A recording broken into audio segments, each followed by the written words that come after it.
What if the person bullying your coworker turned out to be a trainer from your own company, and the very thing she bragged about became the weapon that ended her night, her discount, and quite possibly her job? Today's story comes from our ProRevenge, and it's one of the highest voted of all time. Here's what happened.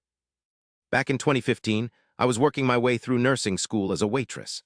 The restaurant I worked at had a very specific philosophy about how it operated. No advertising, no marketing budget, no promotional campaigns. They built their entire reputation on word of mouth. Customers brought in other customers, and those customers brought in more. That pride and reputation meant that how guests experienced the restaurant mattered enormously, down to every single interaction on the floor. That detail is going to matter a lot before we're done here, so keep it in the back of your mind. I'd been there several months at that point, long enough to have earned a kind of informal mentorship role with newer staff. I wasn't officially a trainer, but I was reliable enough and knowledgeable enough that once the real trainers had set someone loose on the floor, I could step in and steady them when things got shaky. So when we brought on an older gentleman who had just been released from prison, I was the natural person to keep an eye on him. And I want to be clear, this guy was genuinely great to work with. A little awkward, a little shy, visibly worried about making mistakes. But that's all completely understandable given his circumstances, and none of it was a red flag. It was just someone trying to rebuild, trying to get it right, deserving of a fair shot. He'd been through a lot, and here he was, showing up and putting in the effort. I liked him. On the night everything unfolded, he was working the section right next to mine. Close enough that I could easily glance over and see how he was doing, close enough that I could hop in and prop him up if the weeds came for him. And they were going to come for him. This was his first night running his own complete section, with his own tables, his own responsibility from start to finish. Weeds were basically guaranteed. I was ready for that. What neither of us was ready for was the table that walked in and sat down in his section. A round table of about 6 people, 20-somethings radiating attitude from the moment they sat down, and leading the whole group, because there is always a leader in situations like this, was a young woman I'm going to call the leader. She immediately started running the show. He came to me looking confused and a little worried.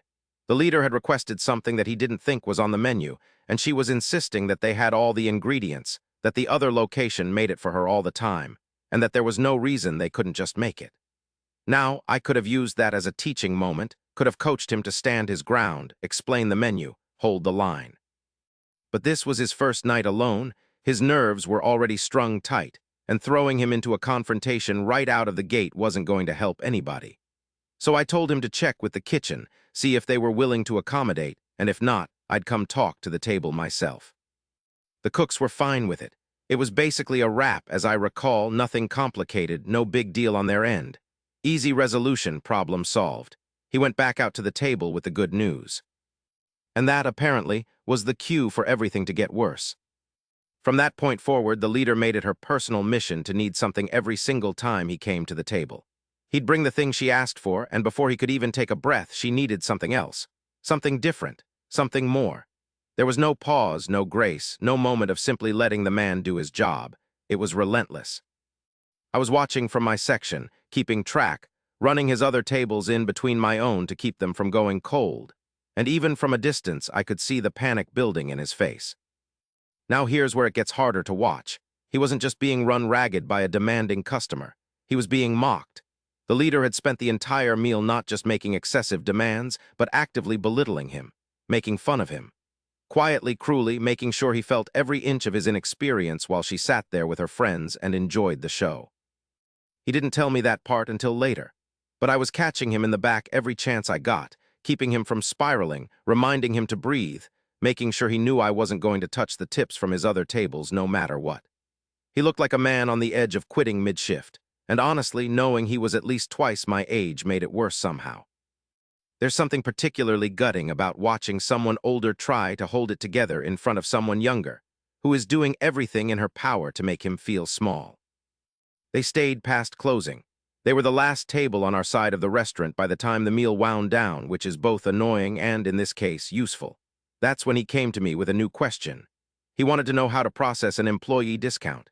And not just one, she was asking to stack multiple employee discounts on a single ticket. I stopped. Employee. He confirmed it, and then the full picture came out. The leader hadn't just been a rude customer. She was a trainer at our other location. That's why they always made her special off-menu items. That's why she acted like the rules didn't apply to her. And that's why she had spent this man's entire first solo shift reminding him, loudly and cruelly, that he was the worst waiter she had ever seen. In her professional opinion, apparently. To say I was livid would be like saying lava is warm. I was ready to burn the whole situation down. But I kept it together because I already knew exactly what I wanted to do, and losing my temper wasn't part of the plan. I told him to start prepping the cakes, because on top of everything else, she had declared that there were multiple birthdays at the table, several of them, and she wanted free birthday cake for each one, along with the birthday song. Right now, please. She knew the system well enough to know how to work it, and she was going to squeeze every single perk out of this night that she could. I told him not to go out yet. I needed to talk to the manager first. Now I have to take a moment here, because the managers at this restaurant were genuinely exceptional. In the restaurant industry, finding a management team that actually has your back is so rare it almost feels like a myth. But these managers were the real thing, every single one of them. They showed up for their staff. And the front-end manager on duty that night was exactly the person I needed. I gave him a quick rundown. The table's behavior, the relentless demands, the belittling, and then the reveal that this woman was a fellow employee at another location who had spent the whole night tormenting a new hire while bragging about her position. I watched his expression shift as I talked. He was not a man who got visibly angry often. But when he did, it was a very particular, very quiet kind of rage, and I could see it surfacing now. Remember the word-of-mouth reputation? He did. A restaurant employee behaving like this in his restaurant toward one of his staff, that was not something he was going to let slide. I asked permission for what I had in mind. He smiled. He told me to go ahead. Then he picked up the employee numbers she had provided for the discounts which, as any trainer at that company would have known, absolutely could not be stacked, and he told me he had some phone calls to make. I had work to do. I ran to every employee I could find. Half the restaurant was in the process of closing down for the night, which meant there were actually quite a few people available, servers, bussers, the host, and at least one dishwasher who I absolutely recruited. I gave each of them the fastest possible version of the story. New hire, first solo night, trainer from another location spent the whole meal humiliating him, now wants birthday song and free cake. How many of you want to come sing? Every single one of them said yes. I went back and told the nerve-wracked server that we were ready. Time to drop the cakes. What arrived at that six-person table was, without any exaggeration, the largest birthday song crowd that restaurant had ever assembled. Possibly the largest it will ever see. We placed a free birthday cake in front of every single seat, and as we lined up, I watched the leader's face arrange itself into the most self-satisfied smirk you can imagine. She thought she had won. She thought she had gotten exactly what she came for. She sat back with her friends, the smug victor of her little game, and she waited for her little birthday tribute. And then we sang. We sang as loud as we possibly, physically could. I want you to picture this properly. They were the last table in the section. They were in the corner. So when a dozen-plus restaurant employees opened their lungs and absolutely screamed the birthday song at full volume, it bounced off both walls and came straight back at them. There was no escape from it. It was loud. It was shrill. It was relentless. It was, I am not embarrassed to tell you, excruciatingly long. Our restaurant had its own special version of the birthday song, because they always do, and we performed every single note of it at maximum volume into that corner. Their smiles disappeared within the first syllable. Hands flew up over ears, people flinched. They looked genuinely startled in the way you only can when a sound is physically painful, and we just kept going. Giant group, shoulder to shoulder, grinning from ear to ear, screaming our hearts out, completely professionally, completely within the bounds of what had been requested. Every single birthday honored. I know it hurt my ears standing there singing it, and that pain still makes me smile to this day. But what was happening at the front of the restaurant, while we were busy destroying eardrums in the corner, that was where the real story was finishing itself off. Our manager had been on the phone in the office. He had called her restaurant's manager. He had shared the employee numbers she'd provided, which couldn't be stacked, which any trainer would have known. He had relayed exactly what had taken place in his restaurant that night, the demands, the cruelty, the abuse of a new hire, all of it. And by the time the song was over and the table was trying to gather themselves, the leader was being handed a phone at the host desk.